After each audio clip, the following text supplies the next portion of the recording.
Well, Roma's players have been doing their bit to ease tensions in the build-up to the game. They trained in these shirts bearing the name of the injured Liverpool fan. Worth remembering, there is also a game of football about to take place. Liverpool are 5-2 up from the first leg. Roma hit back from a similar deficit in the quarter-finals when they knocked out Barcelona. Well, let's talk now to Wayne Gerard, a writer for the official Roma website. He's in Woodbridge, New Jersey. Roma, like Liverpool, a US-owned club.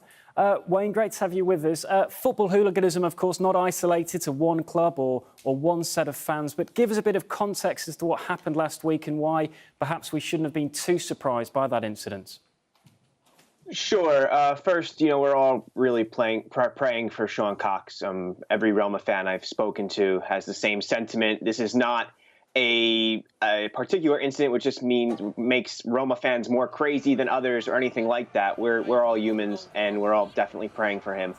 But Roma's history with hooliganism is unfortunately something that rises in the 80s. It's prominent in the 90s, in the early 2000s.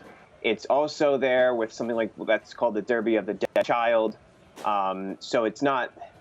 Sometimes it's isolated. And there's incidents we don't hear about, though, but those are more minor incidents, which may, we say minor as in stabbing. But yeah, it's usually not intended to mortally harm somebody. So. And just tell us about there's a sort of stabbing that has become infamous and associated with fans in Rome. Tell us a bit about that and what that tells us about a minority of Roma fans.